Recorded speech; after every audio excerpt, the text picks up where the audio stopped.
संविधान का अपमान है किसी पार्टी के द्वारा अगर मैनिफेस्टो निकाला जाता है तो, क्योंकि देश का सबसे बड़ा मैनिफेस्टो है भारत का संविधान, और उसमें जो उद्देश्य निहित हैं वही हमारा उद्देश्य है, वही हमारा मैनिफेस्टो बीएसपी। इसीलिए बहन जी हमेशा जब सत्ता में आई, आपने देखा उत्तर प्रदेश में अगर आप जाएंगे, एंट्री करेंगे नोएडा से, तो आपको भारत का इतिहास दिखता है। ठीक है, तो वो बहुजनों का इतिहास, मैडम एक मिनट, बहुजनों का इतिहास रचने का काम करा बसपा सुप्रीमो बहन कुमारी मायावती। यह देश ने विदेशों तक के अंदर आयरन लेडी का खिताब दिया। लेकिन मैं धर्मवीर सिंह अशोक जी से जरूर जानना चाहूंगा कि आज गुजरात की नहीं पूरे देश की जनता सुनना चाहती है कि किस तरीके से चुनाव की रणनीति को और किस तरीके से विश्वास बिछाई जा रही है और किस तरीके से आप आगे बढ़ रहे हैं, किन मुद्दों को लेकर, किन विषयों को लेकर कहां पर आगे बढ़ रहे हैं, वो बहुत जरूरी है। और गुजरात की जनता आपको सुनना चाहती है किन विषयों को सोच के वह वोट करें, वो बताइए। ये स्थान रणनीति बताने का नहीं है। अगर रणनीति बता देंगे तो हम लड़ेंगे कैसे?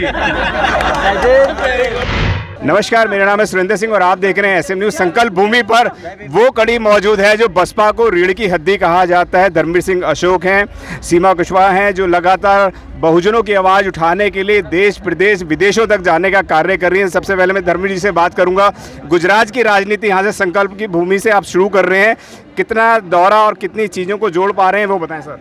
अब ये समय इस समय बताने का नहीं है, करने का है। इस समय संकल्प भूमि पर जा करके उसके बाद वहाँ बताएंगे बाहर। जी, मैं चाहूँगा फिर भी आज देश दुनिया की जनता आपको सुनना चाहती है, धर्मवीर सिंह अशोक की वाणी को सुनना चाहते हैं कि गुजरात में कितनी ताकत से बसपा लड़ रही है, वो बताएं सर। मैडम कुशवाहा जी बताएंगे। जी मैडम बताइए, क्या रणनीति है, किस रणनीति के तहत इस वक्त बसपा कार्य कर रही है?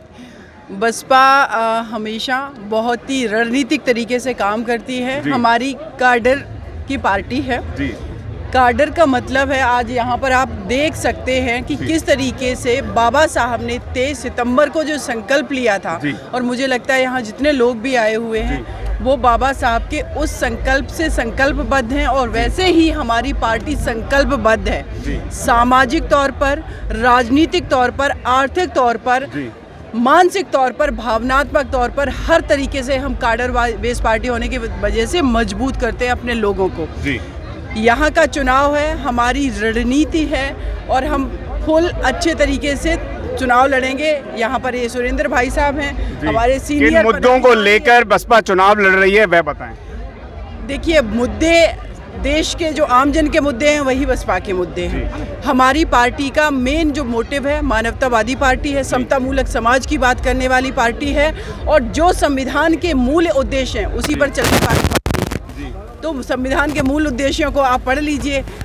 लोक कल्याणकारी राज्य की स्थापना करना है, जहां पर एक SC, ST, OBC, माइनॉरिटी, महिलाएं, थर्ड जेंडर से लेकर के हर व्यक्ति के मानवाधिकार को हम प्रोटेक्ट कर सकें, उनको बेसिक एजुकेशन दे सकें, उनको अच्छी शिक्षा दे सकें, उनका स्वास्थ्य, उनके हर चीज़ पर। बहुत सारी पार्टियां जो इस वक्त कार्य कर रही हैं वो बहुत सारा फ्री दे रही हैं, जबकि बसपा का कोई मैनिफेस्टो नहीं है। उसके बाद इन बड़ी ताकतों से किस तरीके से लड़ पाएगी बहुजन समाज की पार्टी, और अपने आप को कहाँ देखती है? 182 सीटों पर लड़ाई लड़ रही है। 2 मिनट में जरूर लूँगा। मुझे ये मेरे देश के लोगों को समझना पड़ेगा, जो पार्टियां अपना मैनिफेस्टो 70-75 साल से लागू करें, क्या हमने उन सारे उद्देश्यों को पा लिया? संविधान का अपमान है किसी पार्टी के द्वारा अगर मैनिफेस्टो निकाला जाता है तो, क्योंकि देश का सबसे बड़ा मैनिफेस्टो है भारत का संविधान, और उसमें जो उद्देश्य निहित हैं वही हमारा उद्देश्य है, वही हमारा मैनिफेस्टो बीएसपी। इसीलिए बहन जी हमेशा जब सत्ता में आई, आपने देखा उत्तर प्रदेश में अगर आप जाएंगे, एंट्री करेंगे नोएडा से, तो आपको भारत का इतिहास दिखता है। ठीक है, तो वो बहुजनों का इतिहास, मैडम एक मिनट, बहुजनों का इतिहास रचने का काम करा बसपा सुप्रीमो बहन कुमारी मायावती। यह देश ने विदेशों तक के अंदर आयरन लेडी का खिताब दिया।